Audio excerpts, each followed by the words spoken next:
What's up, everybody? Welcome to the Babbling Pastor Podcast. Hey, guys. I'm excited to be here. Rob is not. No, I'm pumped. It's like, well, it's not quite 4:30 in the morning where he's at anymore, but it probably was when we started. No, it was 5:30 when we started. Okay. Yeah. So, in case you guys don't know, all right, so hold on. This is the 4th episode this month coming out. And in case you're new to this podcast, we batch them. So we record them all in one day. So, and we just discovered that there are 5 Wednesdays. 5 Wednesdays in December. So you're getting, so there you go. Hey, that would matter only if we prepared. But because we don't, we can just go with it. Let's do 8, bro. Whatever. All right, so this month we're covering questions that came in via the Honest Youth Pastor page in regards to Old Testament and questions regarding the Old Testament that I wasn't able to get to these questions on the page, so I saved them for this podcast. So this week, the question is, or the statement rather would be, the biggest struggle I have is with the literal 6 days of creation on earth, only being 6,000 years.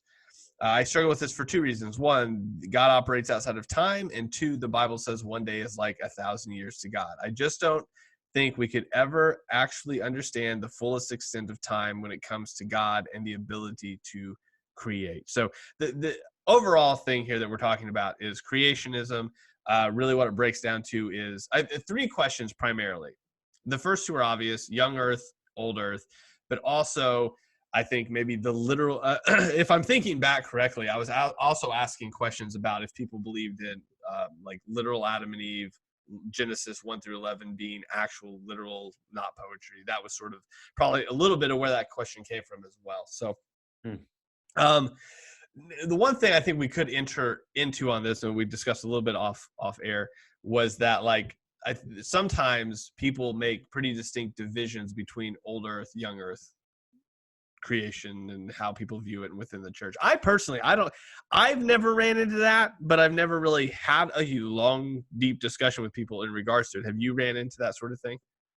Well, I mean, I know that there are people who hold one view deep enough and hold that view is important enough that they will actually not just disagree and have discussions, but they would argue and fight with you and be mad and leave the room, kind of a thing. And I don't think that this belief one way or the other is worth getting up and leaving the room and being mad at one another necessarily. I think that my view of creation is much like my view of the end times, in that the main things that you need to believe about the end times are things that all Christians must believe about the end times. There is going to be, Christ is going to return. There is going to be a judgment. So there are things that all of us have to believe about the end times, and the creation account is the same way. For me, as I read that and think about the 2 main different views there, old earth and young earth, I think of it the same way, that God, you have to believe one way or the other that in the beginning God created the heavens and the earth. That's non-negotiable. That's black and white, what it says, period. That's right? Creed. That's creedal. God created. In the beginning, God created the heavens and the earth. Yeah. Now, when we talk about how all of that happened, frankly, there is not a human being alive who can actually say, this is how he put all of that together. Now, I might believe in a literal 7-day create or 6-day creation. And be able to walk through the scriptures and say, well, this is what he created on that day and what he created. But as far as like all of the how, come on, like, of course no one can describe the exact things that he did that made the deer, right? and the exact things that he did to make the mines that made the freezers to store the deer. But but the old Earth view, it has the same thing, right? Like at the end of the day, I think that they do more work to try to find. I think that they do more work to try to find the how, because I think it seems to be more important to old Earth, and that's why they're old Earth, because they see science and the things like that that are being put out by wherever else. And the other conundrum is that Genesis 2, that creation account is just one of the days in which he creates Adam and Eve or whatever, and that day, quote, seems to be a lot longer than 24 hours, the way the story goes. And so that's one of the conflicts that old earthers will bring up and say, I mean, I get that it says that in Genesis 1. Genesis 2 tells a story of one of the days, and it seems to be much longer than 24 hours. Mm-hmm. So, which is it's an argument you have to think about. You have to work through that. Well, I think that's sort of, I'm sorry not to interrupt you, but I think that's where that questioner is kind of coming from, is their conundrum seems to be like, well, God operate outside of time. So our understanding of what that looks like versus how he did it, is that different? Is that the same? And I think even like you said, with old Earth creationists, the idea is that we're looking and saying, okay, well, there's physics, there's, all this quantum mechanics things, like time is really a super relative thing. Even if you look at, in some research I recently did, even into some Jewish thought, again, there's so many different sects within Judaism, but within certain sects, like the whole idea is that there isn't really time. Time isn't even really a thing. It's just existence. Right. So this idea that like, there's clearly different thought processes on time and what that looks like, and the time, so I mean, that's one of the things I think that may be where they're coming from as well, is that they're going like, this is way more complicated than this or that, and they're having a really difficult, and maybe this is kind of where you were going with this, but the question for some people then becomes, well, okay, well, what do I have to believe then to be a Christian? Do I have to believe in a literal account, Genesis 1 through 11, or can it be allegory? Or do I have to believe in a literal 6-day creation? Or can it, be a little further? Because I know there are weekly, but it's Twitter, so of course this is going to happen, but there's weekly arguments on Twitter about similar that touch on this, right? Yeah. Especially just to kind of give like an anchor for this as we kind of go forward in this part of the conversation, but it's almost always around like a literal Adam and Eve, right? Because if you don't have a literal Adam and Eve, then some other things become problematic within the scriptures. So this whole conundrum that people are wrestling with, like, where do I need to land to actually fit into what would be considered orthodoxy, is a question that a lot of people have, especially with, again, our access to the information we have today. Like, there's a lot of questions that a lot of people have, and they're trying to wrestle with that and their faith at the same time, right? So yeah, and actually, we mentioned in one of the episodes, actually one of the episodes was pretty much all us going, I don't know, ask Michael Heiser. That was exactly the whole episode. One big link. Yeah. But he actually has some, what we talked in that episode about his stuff basically being about context, in which the scriptures were written. And he actually has some ideas that are worth just hearing, and stuff about the creation account, in which he makes references to the each day, and how God, how the reason Moses wrote this way and this way and this way was to completely fly in the face of some of the other gods that were being worshipped at the time, right? So in for instance, the speaking ex nihilo, right? Speaking things into existence that did not exist, just speaking things into existence.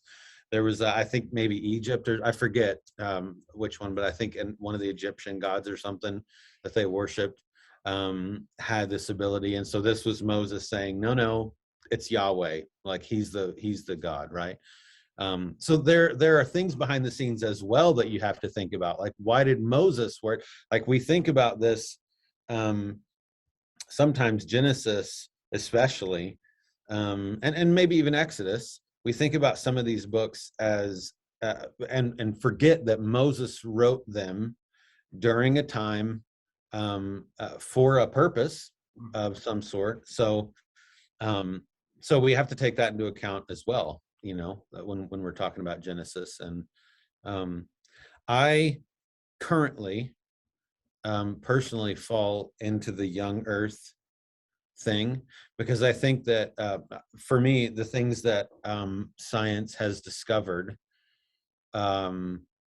secular science for the most part, all of the theories that they have about evolution and the millions of years old stuff, most of those things can be the flood, or I mean, that's the big one, right? Or other things, and the missing links and the whole evolution thing. Like, there's so many holes in it, and that for me, I mean, it doesn't convince me of anything old earth. Mm-hmm. But again, I haven't done a lot of study and work in this area specifically, so I couldn't necessarily explain to you why Genesis chapter 2 seems to look like a longer day either, right? So but I think the important thing that all Christians have to walk away with is, look, just because someone is this doesn't mean they're not a Christian. If you say, no, it was a big bang, God didn't have anything to do with it, now you're not a Christian, right? But in the beginning, God created the heavens and the earth. I think that in one verse, in the first verse of the scriptures, you have the purpose, right? How it all came about, what exactly God did is important, but less important. That's the thing. Like, it was God, and he created it from nothing, and he is, and therefore he has, I mean, that verse is foundational to what we talked about a couple weeks ago or whatever, that, I mean, the creation is his to do with what he wills, right? So it's a really foundational Christian doctrine verse. We got to believe that. Yeah. Well, I think that there's the part that would solve probably not all, but most of the Twitter fights, in the sense that there are things that that are foundational. I mean, I'm just going to go to the Apostles' Creed because I'm doing a lot of work in that one now. And again, it's, you know, God is the creator. God's the one that creates. That is at least the foundational truth that you base that on. God is the creator. Now, past that, you can have some discussions on it. You can talk about it a little bit. But that's a go. Like you said, like, past that, if you don't have that, then what are you doing? Like, you're throwing it away before you even get into it. And then have the willingness to sort of wrestle through some of those questions that come from that. Then now, the important part, I think, to do, there's two things that I'd have to say, that especially if for the person asking this question, right? Like, you're going in the right direction in asking the questions that have come up. You're actually addressing them. The one thing I would say is that, one, whatever conclusion you come to on that's not like, it's not like the church has been like, you have to believe this or you don't belong. It's there is some movement within there. So, for example, I mean, I come to think of, I remember, I don't know if you know of them or anybody that's listening, some people recognize the name, Rhett and Link did like a whole deconstruction podcast. And one of the things for Rhett was that he was going through, and he'd always been taught young earth, and he was looking at all the science. And the interesting thing in that is he didn't really mention old earth a lot in regards to his study. Basically, he found that young earth creationism, he didn't agree with that, so he just threw that part away. And that was just one of a lot of different things. But the point was that he didn't feel like he had a lot of room to actually wrestle through those things, which, to be fair, a lot of the people I talk to that are deconstructing don't feel like they have the freedom to wrestle through some of those things, because there does seem to be like, so here's the baseline belief, and now we're going to put doctrine on top of that, and we don't show the difference between baseline truth of Scripture and doctrinal interpretation. And because of that, doctrinal interpretation sometimes becomes the baseline thing. And then, so there's a video that's, by the time this podcast comes out, I've already put it out, but I'm actually putting it out today, that the person is talking about like, they're disregarding one view of hell, and they're disregarding one view of the atonement, and saying, hey, you don't got to believe either one of those things. And they're actually disregarding one view of eschatology, and so you don't have to believe that. And my whole point is, well, technically no, but there are guard posts here within here that you do have to believe. So you don't have to hold to the same view of eschatology as I do, but you do have to believe Jesus is coming back. You don't have to hold to the same view of atonement that I do, but you do have to believe that Jesus died for sinners to reconcile us to God. The details in that are up for discussion. And then same thing with the whole creation question. Like, there are parts within bars here that are like, did God create all things? Okay, there we go. Now we can wrestle with the other things within here based on what we see in Scripture. So there are. And that's what, some of the historic creeds, right? And you mentioned creed when I said Genesis 1, right? Like that, and that is a creed level belief, a statement, right? So for me, we're actually getting ready we just finished God's decree, and now we're moving into adult Sunday school and the 1689 confession. We're moving into creation. So I'm going to be looking more in depth at some of these arguments in the coming week or two. But I think that we fight a lot. I think, man, if you're on Twitter, get off. Like, just get off. It's not worth it, man. If you're on Twitter fighting with other professing Christians publicly on Twitter, get a job or whatever, right? Like, stop being a moron. There's some pastoral advice for you. Rob's pastoral advice: stop being a moron. Stop it. Yeah. There are things to fight about, right? But even those things, to me, I mean, unless it's blatant heresy, right? Even those things should be done in a debative, conversational sort of way among Christians, not all over social media. Where, and honestly, I'm going to generalize and stereotype a lot here in this rant, just real quick. But honestly, a lot of the times that I never got a taste of this until I made a video and put it on YouTube about Vodi Bakum. And it wasn't really even about Vodi Bakum. It was about how he was responding, how he was walking through the suffering he was walking through with his heart stuff a while back. And the whole content of the video was essentially, hey, this is a godly man doing godly things right now. Like this, he's responding very well. This is how Christians should suffer, by publicly saying essentially, your will be done, right? That was the whole point of the video. I mean, it didn't take long before all these people on every side of every issue started not even being able to write a complete sentence in English, right? Like if you don't know grammar well enough to write a sentence with a period or question mark or exclamation point at the end and know what you're doing, stop. You're not helping yourself. Yeah. But it really burns me up that people who claim to be Christians somehow have the time. My goodness, if we spent the same amount of energy discipling believers and evangelizing the world, my post-millennial hope would already be it would already be realized, and you'd see that I was right in my eschatology. Yeah. But no, that's a good anyway, point. That was a huge sidebar. No, that's good. I think it ties in. I think it ties in just fine because there are people, and I would argue, I think when we were growing up probably, in the churches that we were in, that if you would have even brought up the question of the old earth, new earth, it was like, hey, what does this mean? And then maybe pushed against that a little bit, you probably would have got a little bit of backlash.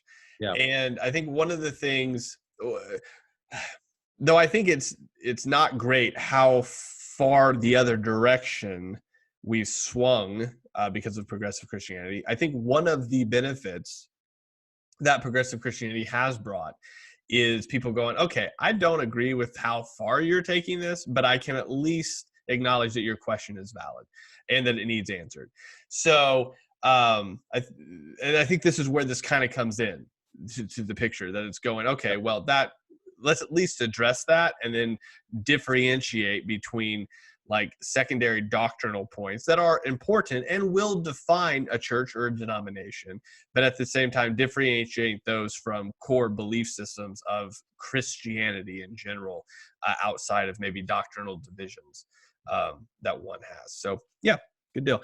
So I don't know, honestly, I wish I could point you to more resources on Young Earth, Old Earth. I don't have any of those because I honestly haven't done a ton of that research because I haven't cared to yet. Do you have anything, or just we're gonna? I don't know, if you don't, you don't. So Genesis. That's there you go. really all I got. I mean, I will say that I know that what is his name? Oh my gosh, hold on. Yeah, there we go. Ken Ham, if you want to hear the Young Earth stuff, okay. Ken Ham is a really good apologist for that. I don't really know anyone that is on the Old Earth side that I could. I mean, maybe Heiser. I mean, I know I haven't looked specifically for arguments for Old Earth from him. So I don't even know if he has those or out there or whatever. But there are lots of content about it. Talking about Twitter, Ham was getting this road taken to the cleaners the other day on Twitter because he announced that they were going to build a Towers of Babel exhibit down with the Ark exhibit and Creation exhibit. And people, between making fun of him and also going, yeah, I can't see how that'll go wrong. Like it was all over the place. Like people were just really going after Young Earth creationism pretty hard because just of how closely he is, like he's sort of the poster child for it because of everything he's done and built and all that sort of stuff. It was interesting to see that. But again, Twitter's a garbage heap. It is Gehenna of the internet. Don't go there. So all right, guys, hopefully that was at least, if nothing else, obviously it wasn't very informative resource wise, but hopefully it kind of gives you a little bit of a breakdown of the importance versus like secondary and non-essentials versus essential stuff. So thanks for joining us today on, I forgot the tagline already. The everything and anything. I've already lost it. Anyway, guys, thanks for Apparently listening. It didn't work out. Talk to you later.